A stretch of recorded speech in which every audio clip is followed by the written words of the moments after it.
Good morning student, कैसे हैं आप लोग। उम्मीद करता हूं अच्छे होंगे और पढ़ाई में सच्चे होंगे। मैं अंकुर कुमार रॉय, स्वागत है आपका हमारा YouTube channel JH exam plex पे। डियर स्टूडेंट्स, आप लोग को पता है कि JH एग्जाम प्लेक्स VVU से रिलेटेड जो भी सिलेबस है उसकी तैयारी करवा रहा है और हम लोग जो तैयारी आप लोग को करवा रहे हैं वो मेजर पेपर, माइनर पेपर के साथ साथ जितने भी अदर पेपर है वो सारे पेपर का हम लोग तैयारी करवा रहे हैं। आज का जो हमारा क्लास होगा वो लेक्चर नंबर 11 होगा। मानिए कि 11वां क्लास आज हम लोग अटेंड करेंगे सेक पेपर का। कौन सा पेपर का? सेक पेपर का।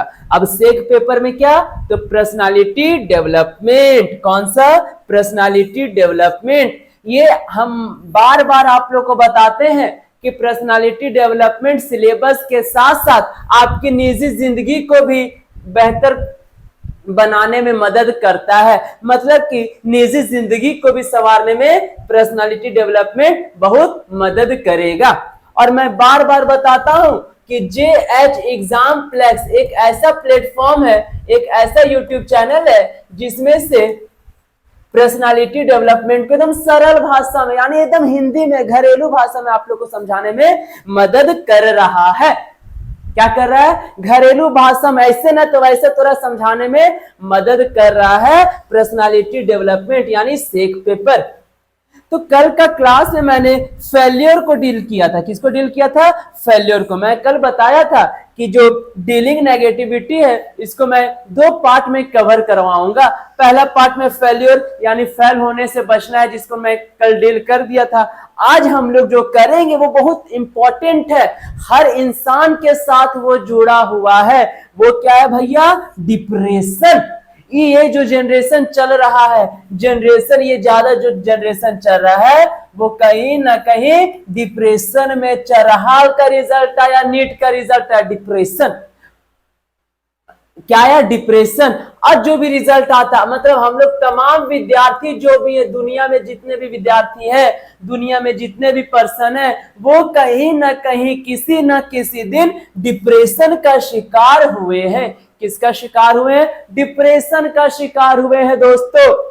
इसीलिए आज हम लोग डिप्रेशन को पढ़ेंगे। किसको पढ़ेंगे? डिप्रेशन को पढ़ेंगे। जानेंगे कि डिप्रेशन होता कैसे है, जानेंगे कि डिप्रेशन होता क्यों है, और जानेंगे डिप्रेशन से बचने के क्या क्या उपाय है। लोग डिप्रेशन में चले जाते हैं तो कहीं ना कहीं कुछ गंभीर कदम उठाने को तैयार हो जाते हैं, आत्महत्या कर लेते हैं, फांसी लगा लेते हैं, छत से कूद जाते हैं। ये सब क्यों होता है? डिप्रेशन के कारण होता है। डिप्रेशन के कारण होता है, स्ट्रेस के कारण होता है। तो मैं डिप्रेशन को मैंने एक बार लॉन्ग आंसर में भी बताया था, मैं बार बार बता रहा हूं कि सेक पेपर का इंपॉर्टेंट क्वेश्चन, आई थिंक 12 से 15 इंपॉर्टेंट क्वेश्चन मैं करवा दिया हूं। इंपॉर्टेंट सेक पेपर का करवा दिया हूं। इंपॉर्टेंट के साथ साथ आपका सेक पेपर का थ्योरी भी करवाने का कोशिश कर रहा हूं, क्योंकि एग्जाम सर पर, एकदम कपार पर एग्जाम है, इसीलिए हम इंपॉर्टेंट पहले दिए हैं, उसके बाद थ्योरी बताने का कोशिश कर रहे हैं। इंपॉर्टेंट अगर याद होगा उससे आप लोग एग्जाम लिखिएगा, नहीं होगा तो थ्योरी बेसिस पे आप लोग एग्जाम लिखिएगा। चलिए तो हम लोग शुरू करते हैं, डिप्रेशन को देखेंगे कि आखिर डिप्रेशन है क्या। चलिए देखो क्या बोलता है डिप्रेशन को। हम लोग हिंदी में क्या बोलेंगे? तो डिप्रेशन को हम लोग हिंदी में बोलेंगे अवसाद। क्या बोलेंगे स्टूडेंट? अवसाद। क्लियर है? डिप्रेशन को क्या बोली थी हमने? अवसाद। अब देखो क्या बोलता है, डिप्रेशन यानी कि अवसाद एक मानसिक स्थिति है जिसमें कई नकारात्मक लक्षण देखने को मिलते हैं। अब देख भैया, तू खुश है तो तू डिप्रेशन में ना रह भी, तू खुश ही तो तू डिप्रेशन में ना ही, तो गम में ही, यानी तोर दिमाग में नेगेटिव थॉट चल रहा है। क्या चल रहा है? नकारात्मक सोच चल रहा है, तो कहीं ना कहीं तू डिप्रेशन में चल जेबी, यानी अवसाद लक्षण देखने को मिलते हैं। खुशी महसूस ना करना, बोला लियो अभी काचे, खुशी महसूस ना करना, लाचारी, हरे हाय, दुखी रहे तो निराशा जैसी भावनाएं यदि लंबे समय तक आपके भीतर बनी रहती है तो यह डिप्रेशन यानी कि अवसाद का रूप ले लेती है। क्या बोलिए भाई, तू खुश ना ही, तू खुश ना ही, खत्म हो गए तोर जिंदगी से खुशी, तू लाचार ही, बाप रे कहता जिंदगी से तू लाचार ही, बोले थे उनकी जिंदगी से तू लाचार ही, हमेशा धारे है, कहा कहते दुखी है छोड़ा, कहते दुख में छोड़ी, तो बोल रहे थे दुखी रहना, निराशा जैसी भावनाएं यदि लंबे समय तक आपके भीतर बने रहती है तो ये सब क्या है, डिप्रेशन का रूप ले लेता है, यानी कि अवसाद का रूप ले लेता है। डिप्रेशन की स्थिति में मानसिक परेशानी के साथ साथ, क्या बोल रहा है समझना, डिप्रेशन की स्थिति में मानसिक परेशान के साथ साथ कई शारीरिक समस्याओं का भी सामना करना पड़ सकता है। अब तो डिप्रेशन में ही कहीं डिप्रेशन में, तो डिप्रेशन में तो दिमाग भी खराब हुए था कि हम तनाव, मानसिक स्थिति खराब हो रही है, तो उसके साथ साथ मानसिक स्थिति के साथ साथ आपकी शारीरिक समस्या भी उत्पन्न हो सकती है। ठीक है, चलिए आगे देखते हैं। अब देखना भैया, ये बहुत इंपॉर्टेंट आप लोग के लिए हो जाता है WHO। क्या हो जाता है, WHO, वर्ल्ड हेल्थ ऑर्गेनाइजेशन, ये बहुत इंपॉर्टेंट है। अब देख भैया WHO का समझ, WHO एक ऐसी संस्था है, पूरा दुनिया में बीमारी के बारे में बताता है पूरा दुनिया को। अब मान के चल आप लोग, हम लोग सब कोरोना में जिंदा थे, भले ये जिंदा नहीं होगी इसका बात नहीं है। पूछ दिया एगो लड़का से, एगो लड़की से, 12th के लड़के थे, पूछे उससे तू कोरोना में हली जिंदा, तो बोले नहीं सर हम कोरोना में नहीं थे। ले पापा वो कोरोना में है, ये नहीं थी, तो ठीक है वो नहीं थी, आप लोग होंगे, हम लोग होंगे। तो ये बता भैया, जब 2019 में कोरोना फैला था, कहाँ फैला था, 2019 में चाइना में फैला था, उसके बाद चाइना के वुहान के बाद पूरा दुनिया में फैलना शुरू हुआ। तब पूरा दुनिया में WHO, कौन सी यही हेलो WHO ही कोरोना को एक बीमारी घोषित कर दिया था, पूरे दुनिया में क्या संक्रमण घोषित कर दिया था। इसीलिए पूरा दुनिया में ये बोला कि ये जो कोरोना है एक वायरस है जो समय के साथ सब में फैल रही है, तो ये घोषणा कर दिया। तो पूरा दुनिया इसकी बात को माना, यानी कोई भी बीमारी होगा किसी भी देश में, किसी भी दुनिया में, सबसे पहले वो WHO उस बीमारी का क्या करेगा, उस बीमारी के बारे में बताएगा पूरा दुनिया को, और WHO जो बताएगा उस बीमारी को सबको वही मानना पड़ेगा। तो लॉकडाउन का भी यही सजेशन दिया, पूरा दुनिया में लॉकडाउन हो गया, अरे बचाओ रे, वायरस फैल गए रे, कोरोना फैल गए रे, तो इन घरे रह रहे, निकल मत रे, लॉकडाउन कर दे रे। तो ये सब जो जानकारी हम लोग को दे रही है वर्ल्ड हेल्थ ऑर्गेनाइजेशन। अब हेल्थ का मतलब है भैया स्वस्थ है, इसका स्थापना हुआ था, ये एक ऑर्गेनाइजेशन है, एक संस्था है, स्वास्थ्य को लेके या स्वास्थ्य हेल्थ को लेके ही एक ये संस्था है। अब क्या बोलता है, वर्ल्ड हेल्थ ऑर्गेनाइजेशन के अनुसार विश्व स्तर पर, कौन से स्तर पर, वैश्विक स्तर पर, बहुत इंपॉर्टेंट हो जाता है, 2015 में अवसाद से ग्रस्त लोगों की कुल संख्या 300 मिलियन से अधिक होने का अनुमान लगाया गया था। देख ले भैया, 300 मिलियन से अधिक 2015 में WHO के पास सारा रिपोर्ट था कि अगर पास WHO के पास, तो WHO बताया कि 2015 में पूरा दुनिया में जो डिप्रेशन से जो ग्रसित थे कितने थे, 300 मिलियन, जो दुनिया की आबादी के 4.3% का बराबर है। अब जो पूरा दुनिया का आबादी है, पूरा दुनिया में जितना आबादी है वो उस आबादी का 4.3% जो है 2015 में वो डिप्रेशन के शिकार हुए थे, यानी अवसाद के शिकार हुए थे। अब देखो भारत, हमरीन भारत में रहो, तो भारत के बात करो, देख का बदल का, भारत में राष्ट्रीय मानसिक स्वास्थ्य सर्वेक्षण, भारत में राष्ट्रीय मानसिक स्वास्थ्य सर्वेक्षण 2015 से 2015-16 से पता चला है कि लगभग 15% भारतीय वयस्क को एक या अधिक मानसिक स्वास्थ्य समस्याओं के लिए सक्रिय हस्तक्षेप की आवश्यकता होती है और 20 में से एक भारतीय अवसाद से पीड़ित है। अब देख का बदल को, भारत में 20 गो बच्चा है। भारत में हर 20 बच्चा में एक बच्चा जो है वो कहीं ना कहीं डिप्रेशन का शिकार है। पूरे भारत में 20 में से हर एक बच्चा अवसाद से ग्रसित होते हैं। अनुमान है कि 2012 में कब 2012 में भारत में 2,58,000 से अधिक आत्महत्याएं हुई। देख भैया बहुत गंदा स्थिति है भारत के, का होगा समझ ले। 2012 में कब 2012 ईस्वी में आज 2000 अरे 2012 से याद दे तो तुरंत क्या दुनिया देख पाएगी कल का सूरज। 2012 में दुनिया खत्म हो जा रहा है। अगर आप लोग होंगे तो सुन रहे होंगे कि कैसा कैसा न्यूज आ रहा था 2012 में कि 2012 में दुनिया फटने वाली है, प्रलय आने वाला है।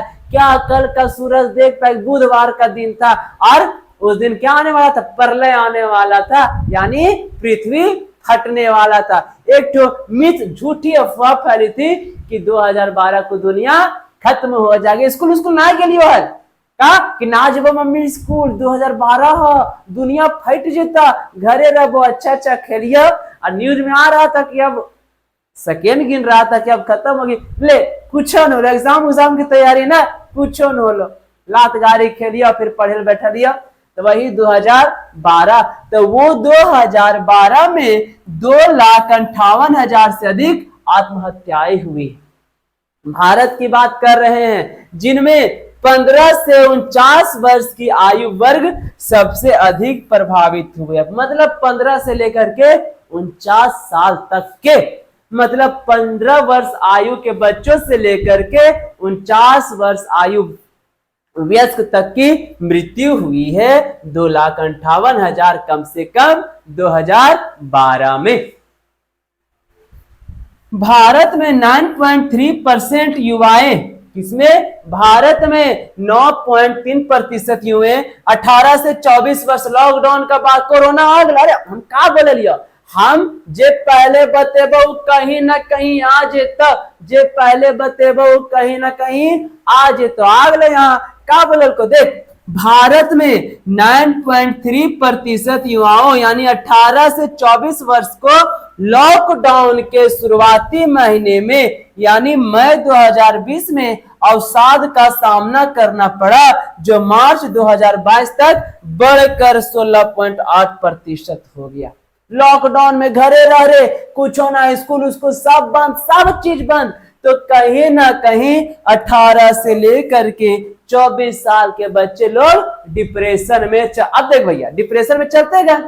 अब खेले खाए वाला बच्चा है तो रोज स्कूल जाए वाला, पढ़ाई लिखा सब जे करना हो घरे कर, तो लोग क्या हुआ, वैसे में लोग डिप्रेशन में चले गए। और 9.3% जो स्टार्टिंग में था वो बढ़कर कितना हो गया 2022 तक, वो 16.8% हो गया। यानी कि 18 से 24 वर्ष के बच्चे 2020 में 9.3% लोग ग्रसित थे अवसाद से यानी डिप्रेशन से। लॉकडाउन था लेकिन वही लॉकडाउन बढ़ते गया 2 साल जब हो गया तो क्या हुआ, डिप्रेशन का शिकार हुए बच्चे की भी प्रतिशत में बढ़ोतरी हो गई। कितना प्रतिशत, तो 16.8% बच्चे जो है वो अवसाद में चले गए थे। उम्मीद करता हूं दोस्तों कि डिप्रेशन क्या है वो आप लोग को अच्छे से समझ में आ रही होगी।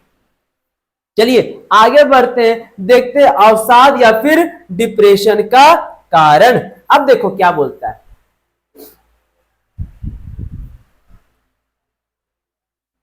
अब देखो डिप्रेशन कैसे हम लोग के दिमाग में विकसित होता है, क्या क्या इसका कारण होता है, डिप्रेशन में जाने का क्या कारण होता है। समझो क्या होता है, एक ठो हार्मोन ग्रंथि जिसको बोलते हैं सेरोटोनिन, कौन सा, सेरोटोनिन और डोपामाइन, सेरोटोनिन और डोपामाइन सहित न्यूरोट्रांसमीटर का असंतुलन अवसाद के विकास में योगदान देता है। अब कहीं ना कहीं सेरोटोनिन और डोपामाइन जो है वो कहीं ना कहीं डिप्रेशन लाने में, डिप्रेशन का एक हार्मोन पैदा करने में मदद करता है। यह है भैया ब्रेन केमिस्ट्री, यानी दिमाग में। दूसरा क्या होता है, जेनेटिक्स। ये क्या देख रहे हैं हम लोग, डिप्रेशन का कारण देख रहे हैं। और हम पहले बताए थे जेएच एग्जाम फ्लैक्स पर ना समझ में था तो दुनिया के कहीं भी थोड़ा समझ में ना आए था। दूसरा क्या बोल रहा है, दूसरा बोल रहा है जेनेटिक्स। क्या बोले था, जेनेटिक्स। अभी जेनेटिक्स क्या है समझिएगा।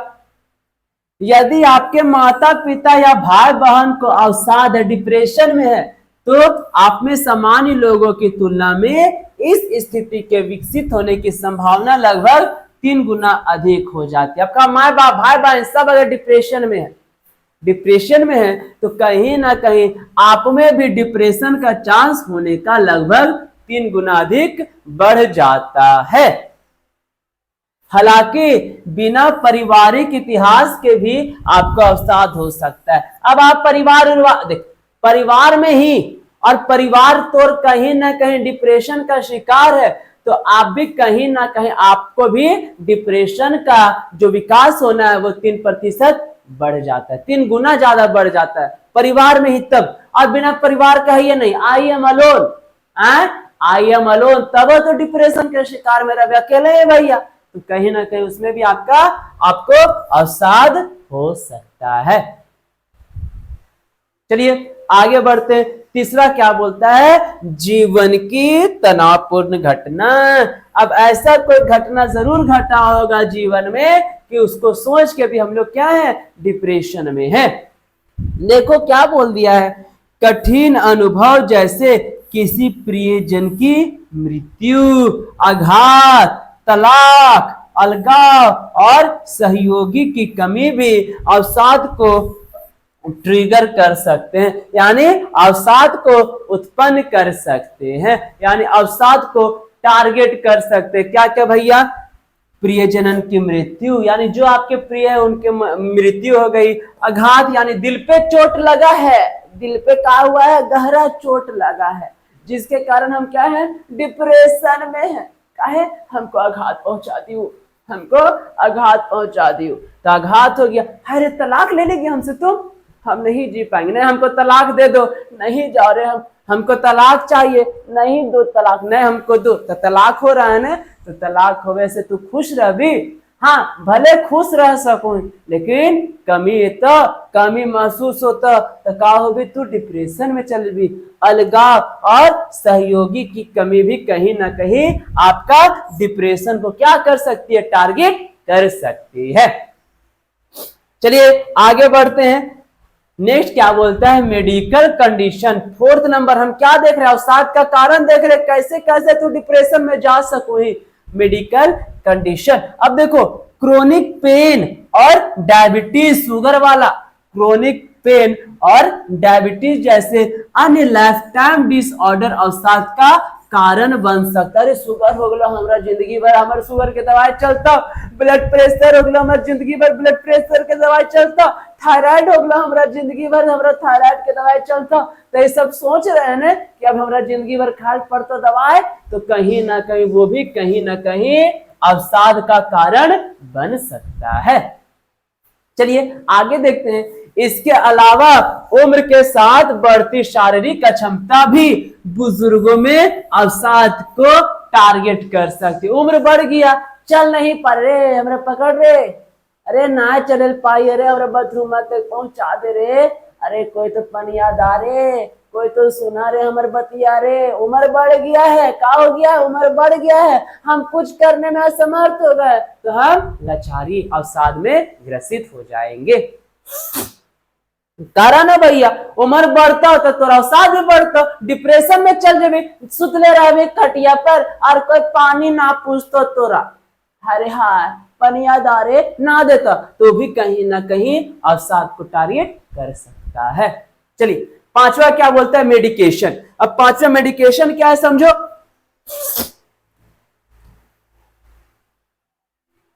कुछ दवाइयां दुष्प्रभाव के रूप में अवसाद का कारण बन सकती है। कुछ दवाएं जो रिएक्शन कर गया, अरे दवाइया हम खेलिए तो हमरा खुजली होवे लगलो रे, का होले पूरे शरीर में खुजलाए तो रे, अरे का होले दवाइया हमरा रिएक्शन कर लो रे, तो अरे बापा हम ना करबो, चल हॉस्पिटल चल बोलते हैं ना, तो ये क्या हो रहा है, मेडिकेशन, यानी ये भी कहीं ना कहीं डिप्रेशन का कारण हो जाए, दवा रिएक्शन कर गया। उसके बाद शराब सहित अन्य चीजें जिनमें अल्कोहल मिला हो उनका सेवन भी अवसाद का कारण बन सकता है या इसकी स्थिति को बदतर बना सकता है। ले वापस दारू, शराब, अल्कोहल। अल्कोहल पी के हम सूतल हैं। एक ऐसी लड़की थी, बोल रहे ने, जिसे मैं प्यार करता था। तो कहा गनवो सुन रहा है, अल्कोहल भी पी रहा है। मुझे पीने का शौक नहीं, बोल रहा है, कहे अवसाद में हो भैया, ओका डिप्रेशन में हो, अपन डिप्रेशन के दूर करे चाहे था तो का करे था, शराब पिए था। शराब पीबी तो तुरा डिप्रेशन खत्म हो जाता, बोला जाता है, लेकिन ऐसा नहीं है। तो कहीं ना कहीं ये सब भी डिप्रेशन का कारण हो सकता है। नेक्स्ट क्या बोलता है, पर्सनालिटी डिसऑर्डर। अब पर्सनालिटी डिसऑर्डर क्या है समझिए। देखो, कुछ लोग खुद को परफेक्ट दिखाना चाहते हैं, कुछ लोग खुद को परफेक्ट दिखाना चाहते हैं। ऐसे में कभी कभी ऐसा न कर पाने के कारण वे अत्यधिक शर्मिंदगी महसूस करने लगते हैं। हम बतली पतला यो यार, हमरा खराब लगो, हम बड़ी पतला यो, सबके सामने हमरा खराब लगो, हम बड़ी नाटा यो यार, ना दो। देखो क्या है, सेल्फ कॉन्फिडेंट यानी पर्सनालिटी डिसऑर्डर है। अब यही सोच सोच के आप क्या है, डिप्रेशन में, काश हम भी मोटेतिया है, काश हमरो ओसन बॉडी रहता है, हमरो हमू लंबा रहती है। तो ये सब सोच है ना, हमू सुंदर रहती है, लोग कितने सुंदर है, हमू रहती है। अरे ओकर दोस्तवा कितना सुंदर हो रे, काश हमर दोस्त रहता है। तो यही सब हम सोच के कहा है भैया, डिप्रेशन में है ना, तो उसी को बोलते हैं पर्सनालिटी डिसऑर्डर। ऐसे में अधिक तनाव के कारण मानसिक तौर पर अशांत और अवसाद के शिकार हो सकते हैं। यानी कहीं ना कहीं पर्सनालिटी डिसऑर्डर भी आपका अवसाद का कारण बन सकता है।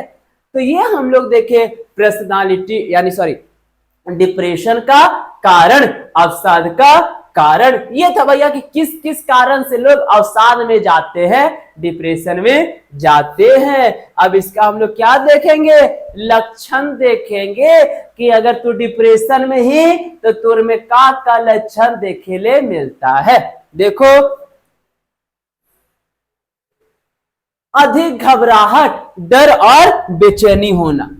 का होता, अधिक घबराहट होती, पप्पा हमरा ससुरा ले दिखा, हमरा घबराहट लगे था, बेचैनी हुए था, और बेचैनी होना, ये डिप्रेशन का लक्षण हो सकता है। छोटी छोटी बातों पर झुझवा के बोल देना, बने चिड़चिड़ा पर झुझवा बोल देना, चढ़ के बोल देना। अरे हम प्यार से बोला, तू झुझवा बोल दिया, तो वो तुमको झुझवा के बोल रहा है, तो कहीं ना कहीं वो बच्चा क्या है, डिप्रेशन में है। नींद की समस्या, जैसे रात को कम नींद आना या अधिक सोना। अब कम नींद आता है, मुझे सोने नहीं देती है याद तेरी, तो बोला तो नींद कम आ रहा है ना, तो भी कहीं ना कहीं ओकरा सोच के डिप्रेशन में है। क्लियर है। देखिए, नियमित गतिविधियां जैसे कि खेल कूद और हॉबीज में रुचि रखना। अब कहीं ना कहीं वो सब ऐसी भी गतिविधियां हैं जिनमें से ये सब को देख के हमारी जो ये डिप्रेशन, हम लोग उसका लक्षण देखने को मिलता है। अब देखो आगे देखते हैं, छोटी मोटी गतिविधियों को करने के बाद अधिक थकान महसूस करना और पूरे दिन ऊर्जा की कमी रहना। अरे तनी सुन कमा कर लिया, हम थक गए, अब जाते हम सुतबा। छोटी मोटी गतिविधि कर रहा, तुम थक जा रहा है, क्या बोल रहा है, थक जा रहा है, जिसके कारण आप पूरा दिन ऊर्जा की कमी में रहते, यानी एनर्जी आपका पूरा दिन नहीं मिलता है। पुरानी बातों और फेलियर को लेकर खुद को बार बार दोषी ठहराना, पुरानी बातों को लेकर याद करना, अरे यार हम ओकरा छोड़ दिया, अभी हमारे साथ रहता तो कितना खुश रहती है, बार बार पुराने बात को सोच रहे आप, तो कहीं ना कहीं डिप्रेशन का कारण भी बन सकता है। ये सब खुद को बार बार दोषी ठहरा रहे हो आप, तो ये सब लक्षण देखने को मिलता है। भूख की कमी, भूख नहीं लग रहा है, वजन मेरा घटते जा रहा है, या अनहेल्दी फूड्स की क्रेविंग बढ़ने से वजन का बढ़ना, तो कहीं ना कहीं ये सब भी हमारा डिप्रेशन का लक्षण हो रहा है। अचानक से हार्ट बीट का बढ़ना और पसीना आना, हार्ट बीट मेरा बढ़ गया, धक धक करने लगा, मेरा जियरा डरने लगा, और क्या हो रहा है, पसीना भी आ रहा है, तो हमको डिप्रेशन में जा रहे रे पगली, तो क्या कर रही है, डिप्रेशन में जा रही है। जब तुम्हारा धक धक करने लगा और जियरा धड़ने लगा, जो भी करने लगा, इसका कारण है तुम डिप्रेशन में जा रही है, तुमको डिप्रेशन हो रहा है। आगे देखिए, ये हम लोग क्या देख रहे हैं, डिप्रेशन का लक्षण देख रहे हैं कि क्या क्या लक्षण देखने को मिलेगा जब आप डिप्रेशन में रहिएगा।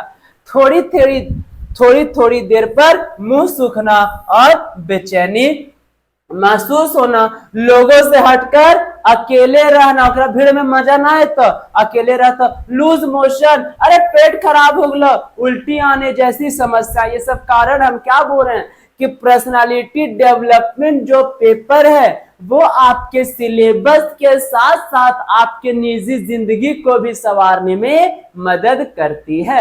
लूज मोशन और उल्टी आने जैसी समस्याएं, मांसपेशियों में ऐंठन और हाथ पैर का ठंडा पड़ना, साथ ही झुनझुनाहट महसूस होना, ये सब अगर आपको महसूस होता है तो कहीं ना कहीं ये कारण होता है कि आप डिप्रेशन में जा रहे हो। चलिए आगे बढ़ते हैं। अब क्या बोलता है भैया, सांस लेने में परेशानी है और सांस फूलने की समस्या, सर भारी लगना और किसी भी चीज पर ध्यान केंद्रित ना रख पाना, ये सब लक्षण होता है कि आप डिप्रेशन में जा रहे हो। क्या लक्षण होता है कि आप डिप्रेशन में जा रहे हो। तो हम देख लिए डिप्रेशन होता क्या है, डिप्रेशन का कारण क्या है और डिप्रेशन के लक्षण क्या है। अब हम लोग देखेंगे क्या सर कैसे बचे, सर हमारे बेटवा नहीं पीना छोड़ रहा है, सर हमारे बेटिया रहती अब नींद नहीं लग रहा है, सर वो परेशान हो गई है, सर जिंदगी नहीं जी पा रही, कैसे क्या करे सर बताइए, आप पूछे।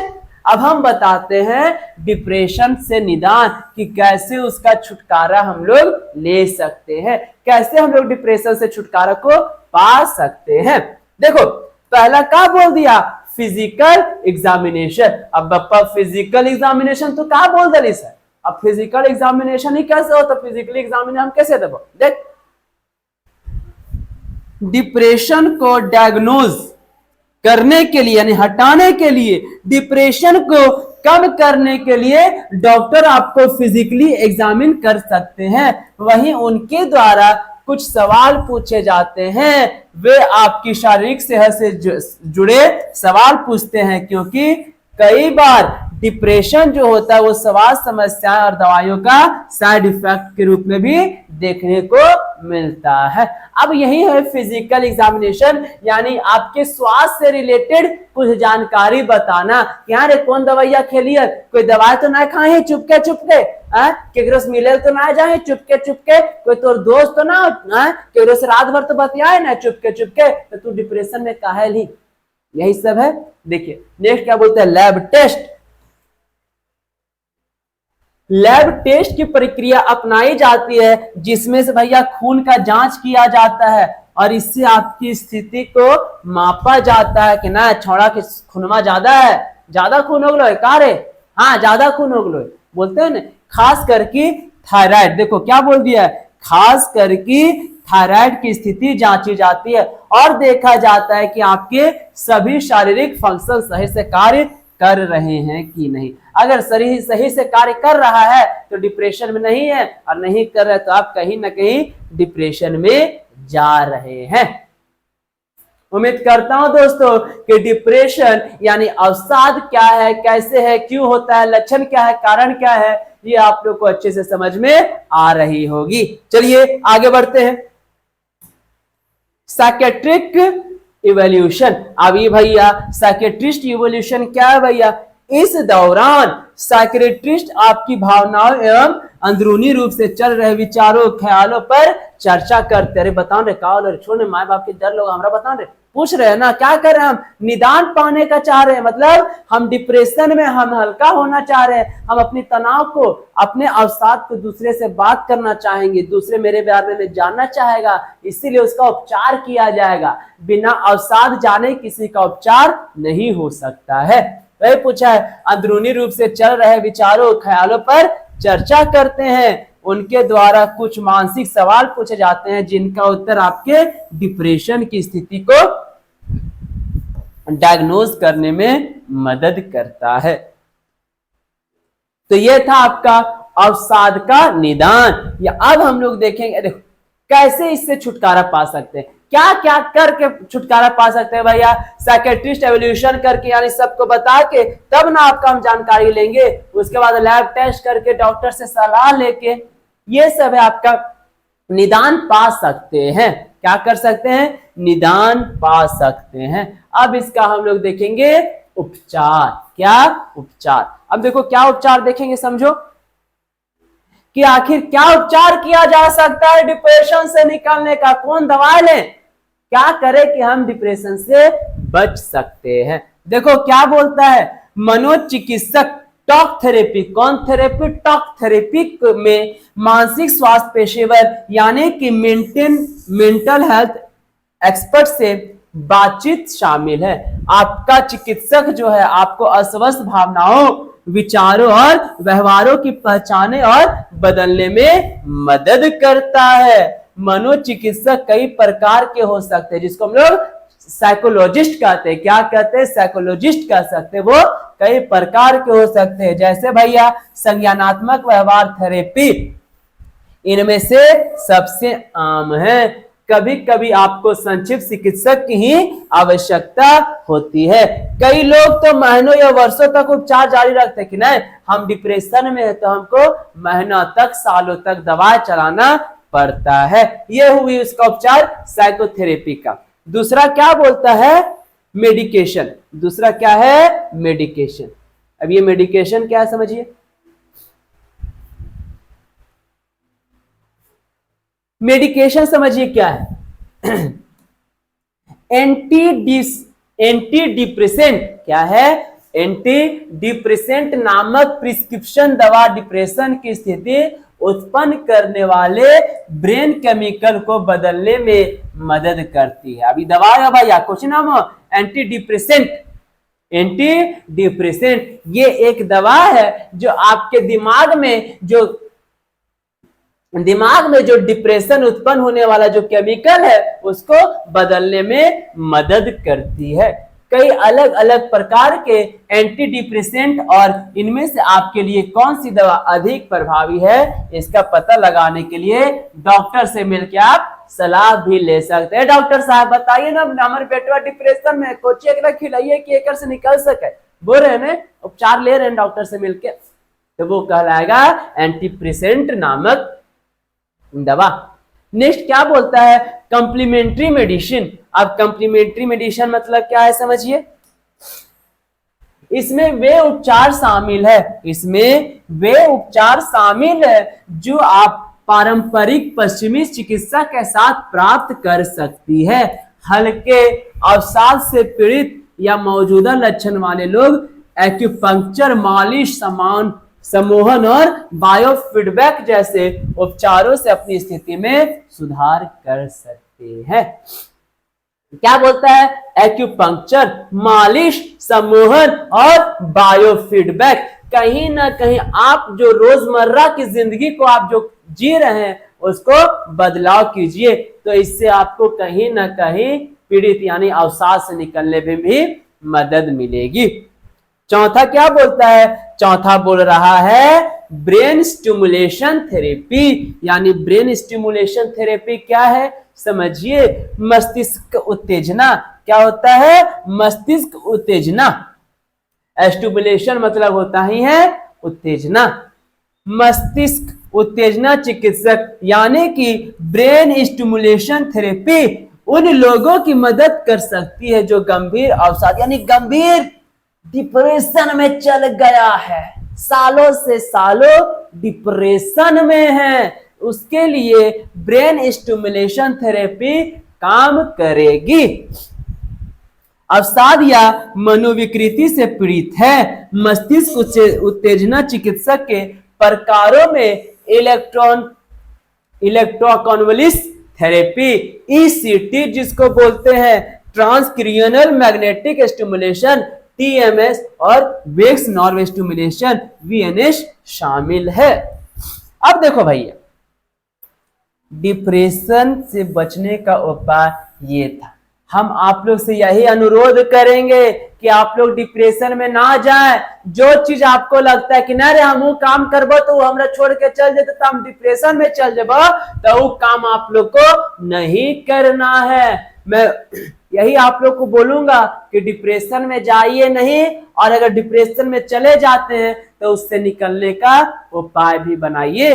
कहीं ना कहीं डिप्रेशन में जाने के बाद लोग गंभीर कदम उठा लेते हैं, तो वैसा हम लोग को करना नहीं है। मानव शरीर मिला है तो सारा चीज आएगा जाएगा, हम लोग को सबको देख के आगे बढ़ना है। अब डिप्रेशन में जाने से आपका लास्ट ऑप्शन थोड़ी कि डिप्रेशन में चल गई, नहीं। जिंदगी मिला है एक बार तो उसको उससे लड़ना भी सीखिए। मिल गया डिप्रेशन में चल गई, खुदकुशी कर ली, खत्म जिंदगी, वैसा नहीं करना है। चलिए आगे बढ़ते हैं।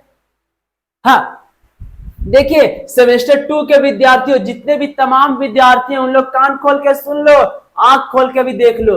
कान खोल के और आंख खोल के देख लो और सुन लो। क्या है भैया कि सेमेस्टर 2 जिनका पेपर पॉलिटिकल साइंस मेजर में और माइनर में, सेमेस्टर 2 के विद्यार्थियों के लिए ये खास बात है बताई जा रही है कि जो लोग मेजर पेपर पॉलिटिकल साइंस लिए हैं और माइनर पेपर पॉलिटिकल साइंस है, और उसके साथ जितने भी अदर पेपर है उसकी तैयारी जेएच एग्जाम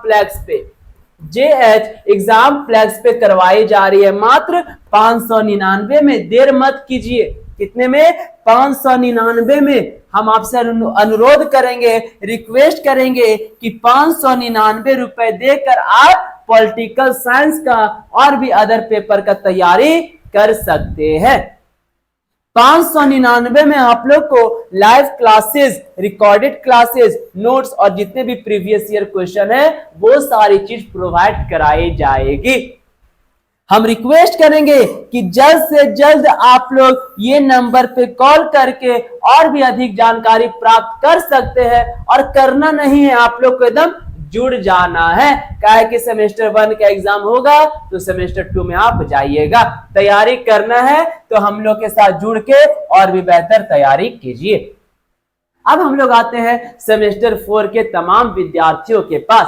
उन लोग का मेजर पेपर पॉलिटिकल साइंस, इसके साथ माइनर में पॉलिटिकल साइंस और जितने भी अदर पेपर है वो सारी पेपर की जो तैयारी करवाई जा रही है मात्र 799 में। कितने में? 799 में। इसके साथ आप लोग को लाइव क्लासेस मिलेंगी, रिकॉर्डेड क्लासेस मिलेंगी, नोट्स मिलेंगी, और जितने भी तमाम प्रीवियस ईयर क्वेश्चन है वो सारा चीज आपको प्रोवाइड किया जाएगा। रिक्वेस्ट करते हैं आप लोग से कि जल्द से जल्द जेएच एग्जाम फ्लैक्स से जुड़ के आप लोग अपनी तैयारी को और भी मजबूत बनाइए। ये हमारा जेएच एग्जाम फ्लैक्स का क्वेरी नंबर है। आप लोग इसमें फोन करके और भी अधिक जानकारी प्राप्त कर सकते हैं। ये ऑफर 15 जून तक है। जल्द से जल्द आप लोग ये ऑफर का फायदा उठाइए और तैयारी को मजबूत बनाइए। उम्मीद करता हूं दोस्तों कि आज की जो क्लास है डिप्रेशन यानी अवसाद वो आप लोग को अच्छे से समझ में आ गई होगी। मैंने कल की क्लास में फेल्योर को समझाया था, आज की क्लास में डिप्रेशन को हूबहू समझाने का कोशिश किया। चलिए, मैं अंकुर कुमार रॉय मिलूंगा आपसे नेक्स्ट वीडियो में। तब तक के लिए धन्यवाद।